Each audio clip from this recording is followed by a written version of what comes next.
The ancient Egyptians are known for many marvelous achievements throughout their long history. Their advancements in writing, engineering, and spirituality were pivotal in the evolution of humanity. However, one general unheard of accomplishment is that the Egyptians may have been the first ancient people to sail to the Americas. Could evidence discovered in the 19th and 20th century prove the dynastic Egyptians could reach the Americas thousands of years before Columbus? And is there enough evidence to suggest they found a colony in one of the United States' best-known national parks? Let's find out. Welcome to Consciousness Podcast, where we dive deep into the mysteries and the esoteric knowledge. Check out our main channel Consciousness for the video versions of all our episodes. Egyptian seafaring capabilities. Scholars have long been fascinated by the seafaring capabilities of the ancient world. In the last century, it's become increasingly apparent that archaeologists may have greatly underestimated just how much of a bustling highway the oceans of our world once were. Ancient nations traveled vast distances, searching for valuable metals, precious stones, and various building supplies that could not be sourced in their lands. But one question that's still up for debate is just how far they traveled. The dynastic Egyptians are one culture whose seafaring past remains relatively unknown. While we're sure they traveled around the Mediterranean in search of supplies, did they venture beyond the Pillars of Hercules or perhaps north to the land of the Scythians? According to Herodotus, the Greek scholar, Egyptian merchants went as far as the Black Sea in search of items that could not source in the Mediterranean. Legends in Ireland claim means the dynastic Egyptians' first ruler was buried there following his death on a trip to the island. While this may be nothing more than an urban legend, what if we told you there was evidence suggesting the Egyptians had made it to Ireland and across the Atlantic to North America? Evidence of Egyptians in North America. For centuries, it's been assumed that the 15th century expedition led by Christopher Columbus was the first time Europeans reached the Americas. However, we now know that several early seafaring nations made expeditions to North America long before Columbus' time. One such culture was the early Nordic Vikings, led by Leif Erikson. They arrived in North America sometime around 1000 AD, forming small colonies in Newfoundland, Canada. This would precede Columbus' journey by over 5 centuries. Yet only until recently the myths and legends passed on by the Nordic peoples were considered nothing more than fables. That was until archaeological evidence of long houses, tools, and weapons were discovered in Newfoundland. So could this mean the legends of other cultures who claim they've made great voyages across the vast Atlantic Ocean are also true? And what if there was evidence to back it up? This is the story of the dynastic Egyptians in North America. We all know the Egyptian civilization as a prosperous culture that thrived along the fertile valleys surrounding the Nile River. They were never considered an extraordinary seafaring culture. However, they did partake in at least one well-recorded expedition. Around 600 BC, the Egyptians, along with the Phoenician sailors, circumvented Africa, traveling westward through the Mediterranean, through the Straits of Gibraltar, and then down along the coast of Africa, rounding the Cape and then turning northward towards the Red Sea and back home. While this is a great achievement, it's nothing compared to what would take across the Atlantic Ocean. But could they have reached America with the help of the Phoenicians, the greatest seafaring nations in history? One compelling piece of evidence comes from the cocaine mummies. Yep, you heard that right.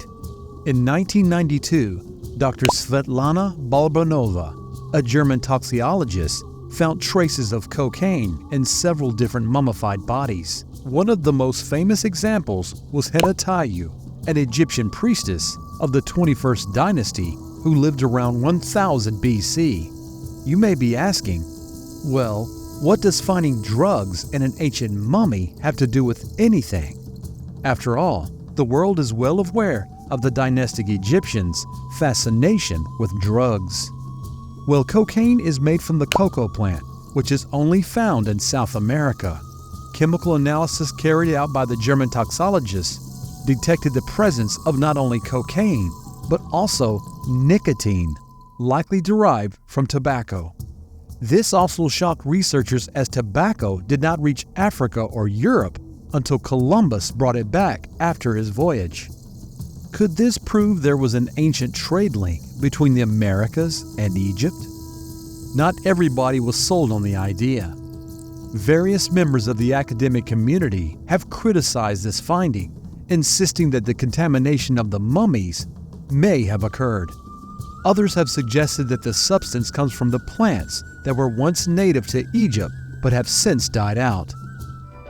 Grand Canyon evidence. The cocaine mummies are not the only source of evidence that suggests ancient Egyptians made an expedition to the Americas. Other compelling stories and small archaeological finds have led some scholars to suggest that an Egyptian trade colony may have existed in North America. One place that has gained a lot of attention over the years is the Grand Canyon area and surrounding states such as Ohio. A story of Egyptian artifacts found in the Grand Canyon takes us back to the beginning of the 20th century. A paper called the Phoenix Gazette published two intriguing articles back in March of 1909, suggesting that a great underground citadel had been discovered in the depths of Grand Canyon by the explorer G.E. Kincaid. The first of the stories mentions very little besides of the journey of Kincaid as he travels story down the Colorado River. It does, however, finish by stating that the numerous archaeological items of interest were discovered by Kincaid in what seemed to be an ancient underground city. Details of this discovery were explained during the section part of the story, and this is when things started to get interesting. Kincaid claimed that the underground citadel bore a great resemblance not to Native American settlements, but to ancient Egypt. As he explored the underground site, he came across an extensive amount of intriguing items, including mummies, shrines, hieroglyphic writings that looked exactly like those found in Egypt. However, the most important item discovered was a large figure sitting in a cross-legged position. In each of the figure's hands sat a lotus flower. This is incredibly interesting, as the lotus is native to Egypt and is considered one of their most sacred flowers. Some researchers have considered this indisputable evidence of an Egyptian presence in the Grand Canyon. While the newspaper article initially reported that the Smithsonian joined in on the expedition and even studied the site themselves, no modern records can prove this. This has led modern researchers to label these claims as nothing more than an early 20th century clickbait. So was the story nothing more than a hoax? A detailed video dedicated to the story and all the discoveries made in the Grand Canyon can be found in our channel. Scholars and researchers still debate to this day about just what Kincaid saw on his adventures through the canyon. But Kincaid's story is not the only one surviving example that suggests there was an Egyptian presence in the Grand Canyon. Another earlier explorer also ventured deep into the canyon and found the same underground citadel, but also something may leave you shocked. Approximately 40 years before Kincaid ventured through the Grand Canyon, John Powell, a well-respected academic community member, searched for Native American archaeological sites in the Grand Canyon. Yet what he found would shock the archaeological world and force the Smithsonian to hide the secrets for over 100 years. Within a portion of the Grand Canyon is a pyramid, very similar to those found at the Valley of the Kings in Egypt. Powell worked for the Department of the Interior, which funded his expedition. But they had one rule for Powell's team: they would report all findings to the government first.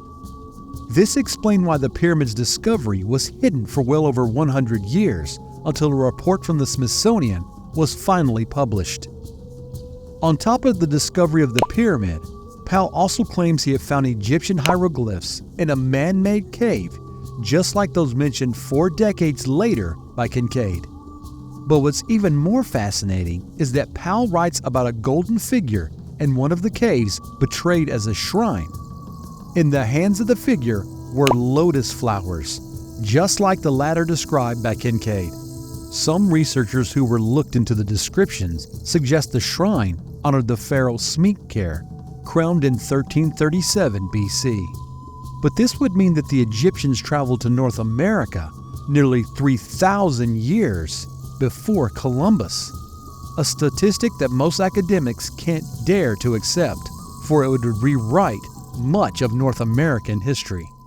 To further add to the mystery, the area where Powell made the discoveries is inaccessible to any civilian and is heavily guarded by American armed forces. Above this part of the Grand Canyon, the whole area is deemed a no-fly zone. This has led some researchers to suggest whatever's hidden is this part of the Grand Canyon is so mysterious that the U.S. government wants no one to find out about it. Suppose we use the reports provided by both Powell and Kincaid. In that case, it's clear that some ancient civilizations inhabited large parts of the Grand Canyon, carving underground cities and a vast network of tunnels. One thing researchers tend to agree on is that the finds mentioned by the explorers certainly didn't resemble anything produced by the Native Americans. This has ultimately led to them suggesting that the Dynastic Egyptians made it to the Grand Canyon over 3,000 years ago. But are the archaeological finds mentioned throughout this video enough to suggest we have that the Egyptians were the first seafaring culture of the ancient world to get travel across the Atlantic Ocean? Did they have a small colony of merchants who lived here for part of the year, trading with the Native Americans? And just how did they travel over 12,000 kilometers to reach the shores of the Americas at a time when navigational tools such as compasses were not yet invented? All of this is yet to be answered and will require much more investigative work for certain. Do you believe that the ancient Egyptians made it across to the Americas? Or should we be looking for the origin of these mysterious finds among the native peoples of the region? Let us know your thoughts on today's video in the comment section.